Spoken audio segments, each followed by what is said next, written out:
श्रीजानकीस्तवराजः श्रीगणेशाय नमः। अथ मङ्गलाचरणम्। ॐ वक्रतुण्ड महाकाय कोटिसूर्यसमप्रभा निर्विघ्नं कुरु मे देव सर्वकार्येषु सर्वदा। ॐ सर्वरूपमये देवे सर्वं देवीमयं जगत् अतोऽहं विश्वरूपं तां नमामि परमेश्वरीं। कदम्बवनचारिणे मुनिकदम्बकादम्बिने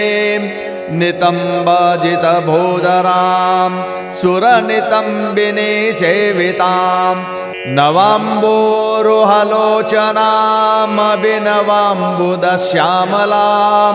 त्रिलोचनकुटुम्बिनीं त्रिपुरसुन्दरीमाश्रये। अशेषसंसारविहारहीनामादित्यगं पूर्णसुखाभिरामं समस्तसाक्षिं तमसः परस्तान् नारायणं विष्णुमहं भजामि। यं शैवः समुपासते शिव इति ब्रह्मेति वेदान्तिनो बौद्धा बुद्ध इति प्रमाणपटवः कर्तेति नैयायिकाः अरहन्नित्यथ जैनशासनरताः कर्तेति मीमांसकाः सोऽयं वो विददातु वाञ्छितफलं त्रैलोक्यनाथो हरिः।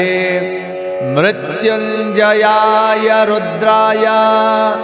नीलकण्ठाय शम्भवे अमृतेशाय शर्वाय महादेवाय ते नमः। गुरुर्ब्रह्मा गुरुर्विष्णुः गुरुर्देवो महेश्वरः गुरुः साक्षात् परब्रह्म तस्मै श्री गुरवे नमः। श्री सीतारामचन्द्राभ्यां नमः। अथ जानकीस्तवराजः तां ध्यायेस्तवराजेन प्रोक्तरूपां परात्पराम् आह्लादिनीं हरे काञ्चिन् शक्तिं शाश्वतसेविताम्। श्रुतिर्वाच कीदृशस्तवराजोऽयं केन प्रोक्तः सुरेश्वरः कथ्यतां कृपया देव जानकीरूपबोधकः। श्रीसङ्कर्षण उवाच ब्रवीमिस्तवराजं ते शिवेन प्रभाषितं श्रुतं श्रीवक्त्रतो दिव्यं पावनानां च पावनं चकाराराधनं तस्य मन्त्रराजेन भक्तितः। कदाचित् श्रीशिवो रूपं ज्ञातुमिच्छुर्हरेः परं दिव्यवर्षशतं वेद विधिना विधिवेदिना जजाप परमं जाप्यं रहस्ये स्थितचेतसा। प्रसन्नो भूत्तदा देवः श्रीरामः करुणाकरः मन्त्राराध्येन रूपेण भजनीयः च तां प्रभो। श्रीराम उवाच द्रष्टुमिच्छसि यद्रूपं मदेयं भावनास्पदम् आह्लादिनीं परां शक्तिं स्तूया सत्वतसम्मतां।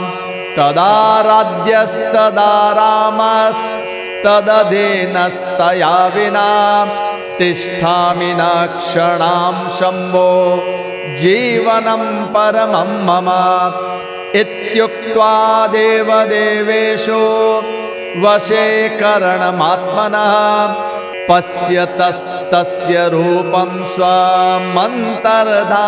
दधौ प्रभुः श्रुत्वा रूपं तदा शम्भुः तस्याः श्रीहरिवक्त्रतः अचिन्तयत् समाधाय मनः कारणमात्मनः अस्फुरत् कृपया तस्य रूपं तस्याः परात्परं दुर्निरीक्ष्यं दुराराध्यं सात्वतां हृदयङ्गमम् आश्रयं सर्वलोकानां ध्येयं योगी वेदां तथा आराध्यं मुनिमुख्यानां सेव्यं संयमिनां शतां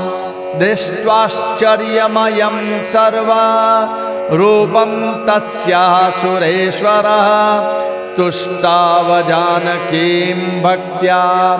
मूर्तिमतिं प्रभाविनीम् वन्दे विदेहतनया पदपुण्डरीकं कैशोरसौरभसमाहृतयोगिचित्तं हन्तुं त्रितापमनिशं मुनिहंससेव्यं सन्मानशालिपरिपेतपरागपुञ्जं पादस्य यावकरसेन तलं सुरक्तं सौभाग्यभाजनमिदं हि परं जनानां युक्ते कृतं सुभजतां तव देवि नित्यं दत्ताश्रयं सुमनसां मनसानुरागं पादङ्गुले नखरुचेस्तव देवि रम्या योगेन्द्रवृन्दमनसा विशदा विभाव्या त्रैतापक्लान्त्युपशमाय शशाङ्ककान्ते दोषेण किं समुपयाति तुलां युतासा मञ्जेरधेरनिनदं कलहंसकाले हासाय सा भवति भावयते त्वदीयं किञ्चायरं रसिकमालिमनो नियन्तुं दृष्टं मया परमकौशलमात्र तस्य सिद्धेशबुद्धिवररञ्जनगूढगुल्फौ पादारविन्दयुगलौ जनतापवर्गौ विन्दन्ति ते त्रिभुवनेश्वरि भावसिद्धिं ध्यायन्ति ये निखिलसौभगभानुभाजौ हेमाभिवर्धितविभूषणभूषितं ते त्रैलोक्यतेज इव मञ्जुलपुञ्जभूतं भावामि सुन्दरिपदं सरसेरुहाभं बीताभयप्रदमनन्तमनोभिध्येयं चक्राबहारिसुनितं वयुगं भवत्यः ध्येयं सुदेभिरनिशं रचनाभिषक्तं ध्यानास्पदं रघुपतेर्मनसो मुनीनां भावैकगम्यममरेशनताङ्घ्रिपद्मे कौशेयवस्त्रपरिणाद्दमलङ्कृतं ते कार्तस्वरासनिमणे प्रवरा प्रवेकै रत्नोत्तमैरचनया ग्रहकान्तिमद्भिर्भास्वन्ति निर्मिततया स्वदीयन्ति मद्यम् अश्वत्थपत्रनिभमम्बधियोदरन्ते भव्यं भवाब्दितरिकेवलकालनाशे भूयो न भाविजनने जठरे निवासास्तेषां मनोधरणिजेऽत्र सुलग्नमासेत् नाभेर्हृदं हरिमनः करिणः कृशांशो पुष्टिप्रदं प्रचलितं त्रिवलेतरङ्गं राजेषु शैवलनिभं भ्रमीभूतरोम्णां शान्त्यै तव त्रितपतामतिभावयामः नीलाभकञ्चुकमणेन्द्रसमोहनिष्कैर्वक्षोजयुग्ममतितुङ्गमलङ्कृतं ते हारैर्मनोहरतरैस्तरुणे क्षितिजे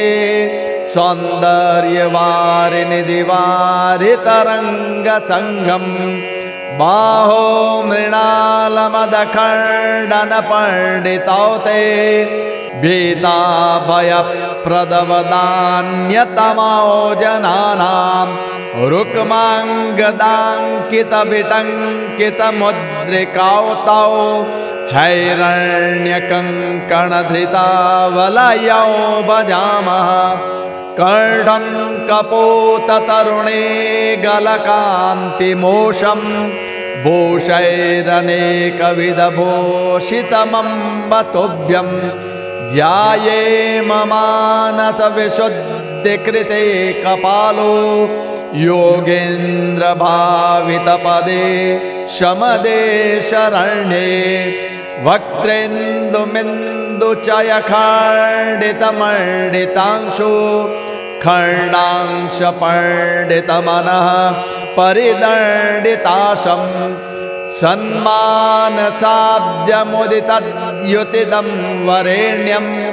रामाक्षितारकचकोरमहं भजेते ताम्बूलरागपरिरञ्जितदन्तपङ्क्ते प्रद्योतिताधरमदः कृतमिम्बरागम् ईषत् स्मितद्युतिकटाक्षविकासिताशं वक्त्रं परेशनयनास्पदमा भजेते नासाग्रमाक्तिकफलं फलदं परेशे ध्यायन्ति ये च निजजाड्यविनाशहेतो त्रैलोक्यनिर्मलपदं सुमुखं त्वदीयं त्रैलोक्यनिर्मलपदं सुखदं त्वदीयं स्वेच्छाभिकाङ्क्षिण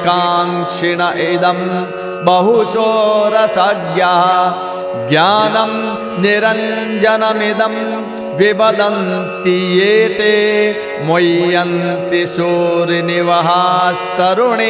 कटाक्षे नालोकयन्ति नितरां तव देवि तावत् दीर्घायुषाक्षियुगमञ्जनरञ्जितं ते ब्रुवल्लरे विलसितं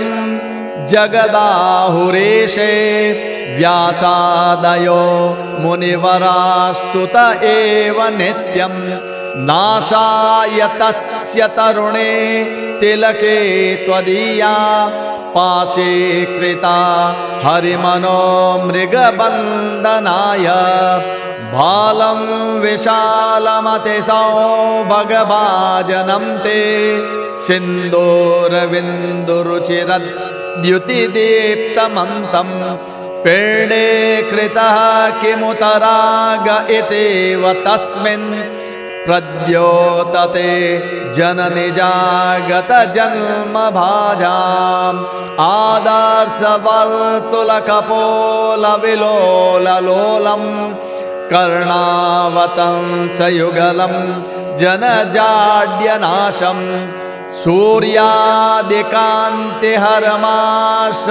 सूर्यादिकान्तिहरमाश्रयमोजशान्ते तीव्रं धिया धरणिजे स्वदीयन्ति धीराः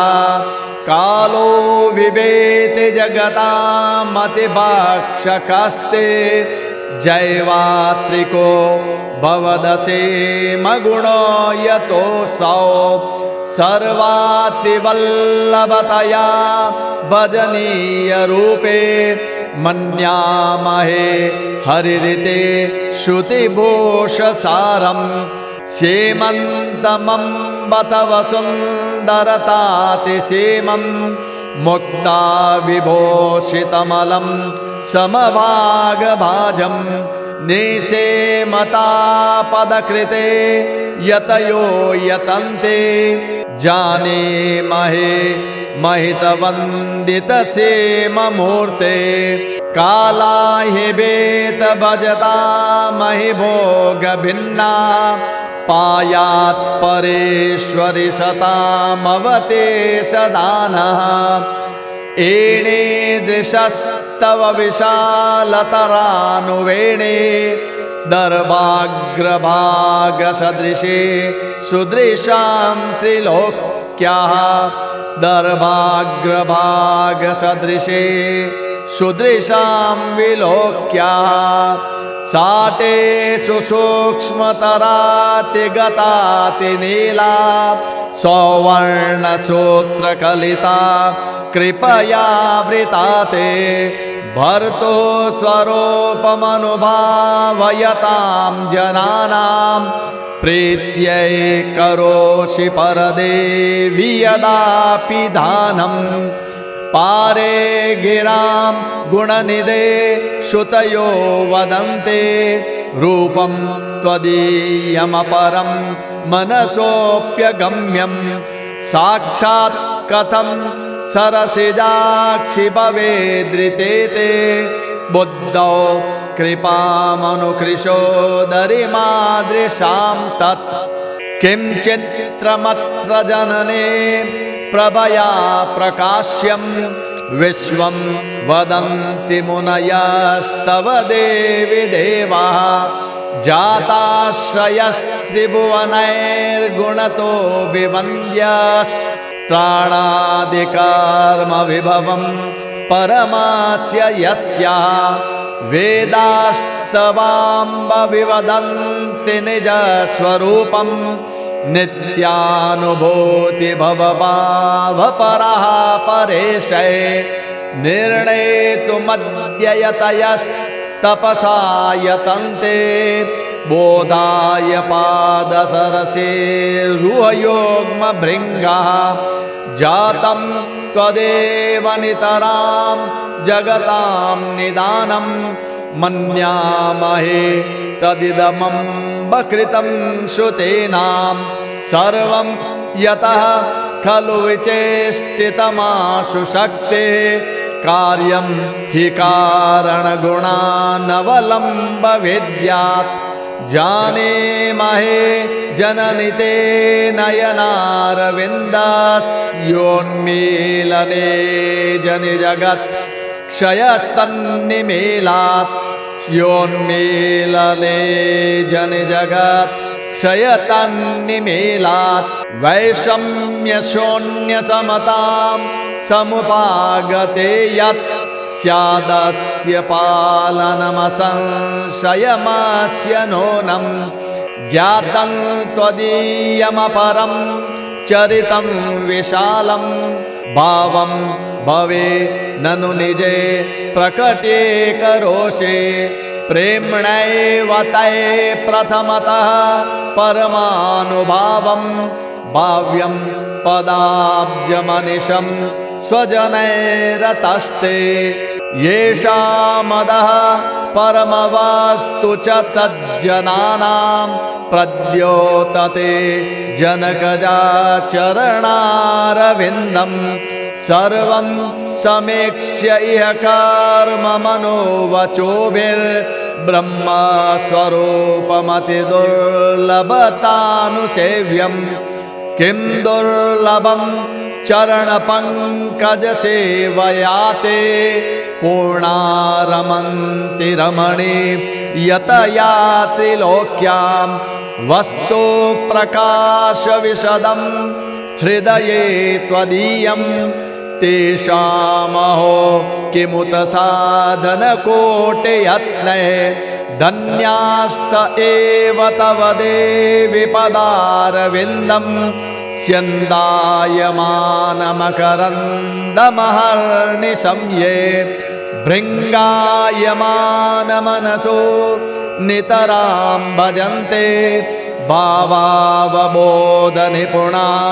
परदेवतायाः पादाब्जरागपरिरञ्जितचित्तभृङ्गो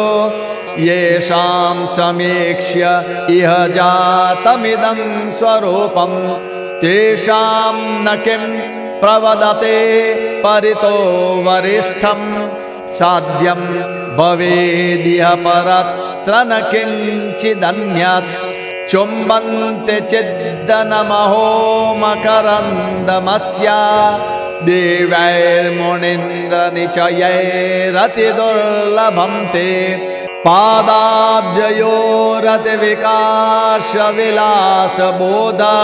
पादाब्जयोरतिविकासविलासबोधस्यादेव देवि तव कान्तनिजस्वरूपे यावन्नते सरसिजद्युतिहारिपादे न स्याद्रतिस्तरुणवाङ्कुरखण्डिताशे तावत् कथं तरुणमालिमणे जनानां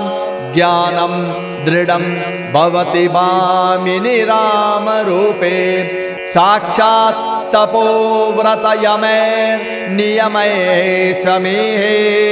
कर्तुं कृपामृतमिह प्रसवं स्वरूपं नाथस्य ते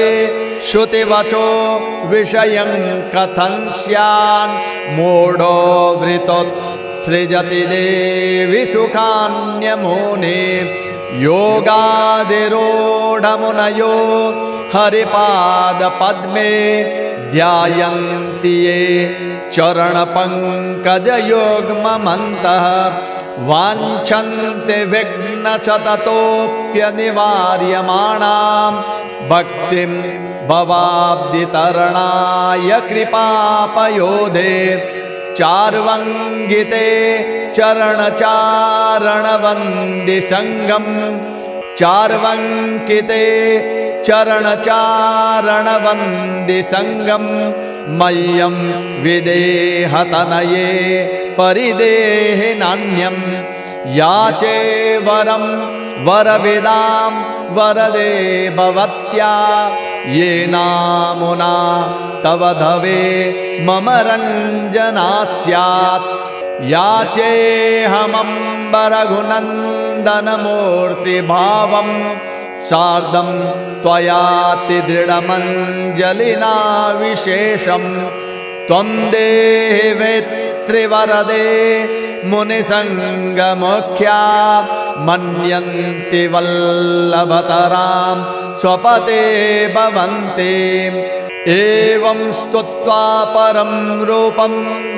जानक्या जाड्यनाशनम् उपार राम शान्तात्मा योगेश्वरः सदाशिवः निरीक्ष्य तन्मुखाम्भोजं भावयन् रूपमद्भुतं काङ्क्षंस्तस्याः परां भक्तिं पादपङ्कजयोर्दृढाम् उवाच तं वरारोहा जानके भक्तवत्सला एवमस्तु महादेव यत्त्वयोक्तं च नान्यथा अन्यत्ते काङ्क्षितं ब्रूहि दास्यामि देव दुर्लभं सत्यं मयि कृपोन्मुख्यां न किञ्चित् तस्य दुर्लभं प्रसन्नावदनां दृष्ट्वा सोऽपि देवशिरोमणिः ययाचे वरमात्मीयं रहस्यं भावबोधकः प्रादत्तस्मै वदान्यासात् यद्यन्मनसि काङ्क्षितं